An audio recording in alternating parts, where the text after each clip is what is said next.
sociology, so I don't know what the real impact would be, but I'm sure people would be pretty angry.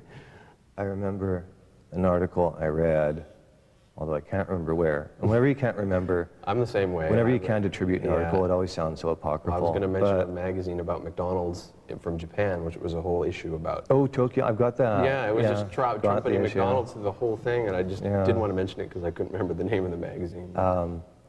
This writer was in, I think, Syria or one of those Far East countries, and there's writing in, what do you call that script? Arabic script everywhere. And then he came back to the States and he was talking to someone who was from Syria or that part of the world. And they got discussing how densely, everywhere you went in the Arab world, there were these religious slogans everywhere. And how strange it was to live in a country that didn't have religious slogans. And the driver's like, are you nuts? I mean, there's this like 6-story Calvin Klein billboard over there, and like, you don't consider that religion? What do you do to keep yourself intact? I mean, I think you're probably more fortress than most people in terms of protecting yourself from outside influence. Do you have any techniques or things you consciously do? I mean, I guess I self-edit whatever I sort of see. I mean, I do like to take a lot of time to sort of examine what goes on. I think I don't have a lot of contact with people merely because just the nature of the work that I do. I mean, you're probably the same in some respects when you're actually writing. I mean, you've got the luxury, well, it may not be a luxury of going out to do research and then getting involved with certain things that, that probably give you a more hands-on sort of angle to the world. So I guess I make a conscious decision about, what television programs I watch or what things I read in the newspaper, that kind of thing. Or, but I mean, I'm certainly not cloistered from the world, in terms of events, global events or that sort of thing. So, I mean, I guess I could ask the same question of you, like, what do you, what percentage of you is like the iceberg, like which part is under the water and which is above? Like I would say a large part of me is under the water. Tech. I don't have a fax machine. I got rid of my cell phone. I use a really primitive computer. I can't open email attachments. And you know why? It was because my sense of time was becoming damaged. We were talking earlier about this movie that Steven Spielberg's making set in the future. And one of the things like, well, drugs, what drugs do people use in the future? And I came up with 3 of them. And one was called Time Plus. And what happens when you take Time Plus is there's no immediate effect. But over a long period of time, it feels like your year is longer than it used to feel. So instead of, God, is it Christmas again? It's like, oh, finally, Christmas, what a long year. Summertime. And then the opposite was Time Minus, where if you're in jail or if you have a really boring job, you take it and time just goes like that. And then the 3rd pill was a non-addiction pill, where if you took this pill, didn't matter what you were addicted to before, pharmaceuticals, Coke or whatever, nicotine, you wouldn't be addicted anymore. And of course, what would happen if that was the case is that people do more drugs than ever because, hey, I really have a quick fix at the end. So it becomes the demonized drug, and that's the one that the cops are really after in the future. So basically, you can shoot up in the middle of the street. Who cares? It's like we're trying to find this like anti-addiction drug. Yeah, something that's really helpful but has just become abused. I mean, speaking of just the word demonization, what do you think in our culture we demonize the most? Gosh, I don't know. I could say a lot of things to get myself in trouble with. I don't know. God, I think crime is really the one thing that is sort of front and center in the media's mind. It's really kind of what drives the culture is sort of with the bad things that go on. And that's the only thing that's on the news. Like, I know, so, you know, I have a big fear of crime and of criminals, but it really, when you look at statistics, it's Numbers. becoming a victim of a violent crime is a pretty rare thing, but it's all you see on TV, and it's all you see on. I guess it's not really being demonized so much as it's being exploited, because that's what sort of people really like to see, I guess. Okay, what happened is, like, of course, when the wall came down in '89, we no longer had Eastern Bloc countries to demonize, and so I think they tried Iraq for a while, but that didn't really work. And so they're always after something else to, like, oh. And in the States, it's like drugs, even pot in the States. I mean, we're in Vancouver, so it's like pot city. Yeah. But in the States, pot is like having, like, it's like almost like child molestation in terms of how bad it is down there. Exactly. So that's what they demonize.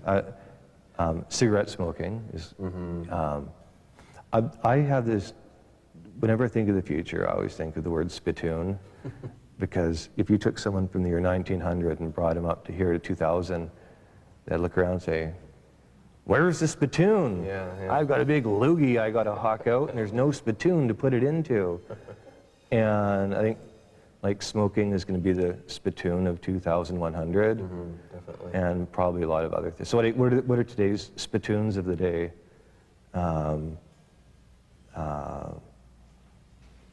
Things that we're not.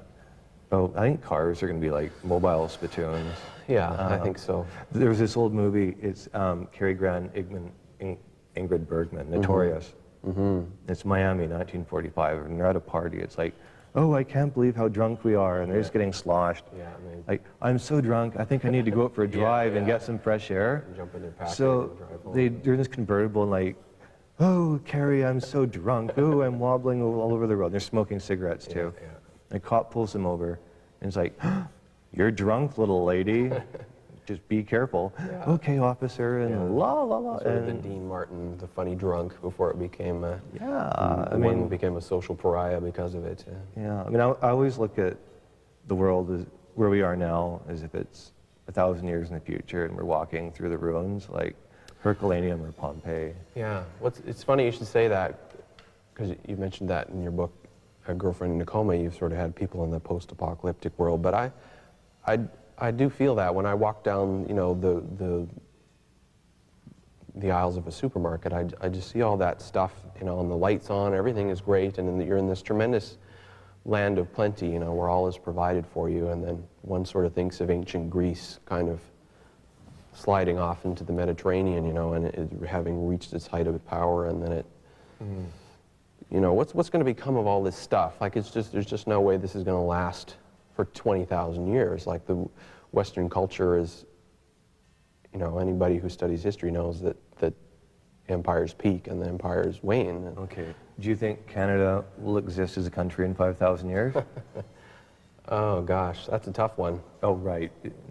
I mean, like you say, you know, who can say what? I doubt it, you know. Do you think the States will exist in 30,000 years, 40,000 years? Well, in 40,000 years, I think we'll be lucky to have survived as a species, and I don't mean not necessarily because of global warming or that sort of thing, or... Just say yes or no. No, I don't think we'll be here. 10,000 years? I'll say countries per se, probably no. Okay. 100 years? I think 100 years, sure. 200. You want a yes or no answer? The point, yeah, the point what's is, the like, at what point? point do you kind of give up on the current notion of the nation state, or the nation state as we know it? I think there'll be things that we can't even begin to conceive, you know. I mean, how could have anybody, like you say, 100 years ago have conceived the world that we live in now? It's just completely beyond anybody's imagining. The things that we're capable of, and the things that we live with day to day is like living on another planet. You know, people would think we were on another plane of existence. You know, In 100 years from now, these two paintings behind you, people will look at those, and what will they say? Well, I'd hope they'd say that it was an interesting you know, a reasonably accurate reading of the time. You know, this is the thing that occupied the culture at that moment. You know, if you look back at, like I say, you look over the history of art, religion pretty much occupied what artists had done, and that's what they focused on. So we have a general idea that, you know, northern Italy in the 14th century was basically, you know, a feudal state ruled over by the church. So I guess that's, so you're seeing that, and that's giving you, it's not obviously going to tell anybody in any great detail about what's going on, but it'll give them an inkling of. So you just see them as documentary, or? I would hope so. I know I always like to spend, I do a lot of technical work to make sure my paintings are as sound as possible so they will survive into the future. So that is certainly on my mind about what people in the future will think of them. Definitely. So. But you don't think they're going to say, ooh, he nailed it, he got it right? I would hope that they would say that. I mean, any artist, you know, it's easy for me to say, yeah, I'm spot on, I know exactly what's going on.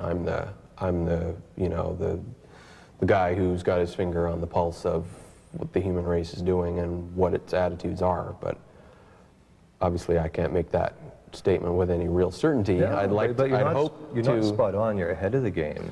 Well, again, I hope that I am, I would like to hope that I am, that was what people will think, that I'm reasonably, not necessarily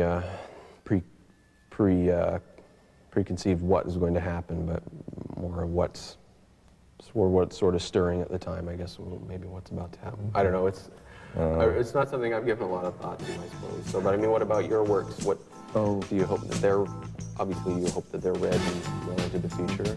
Yeah, let me think about that a second. Also, my coffee, again, has gone cold. I'm going to go get some more. Back in a sec. Great. Okay.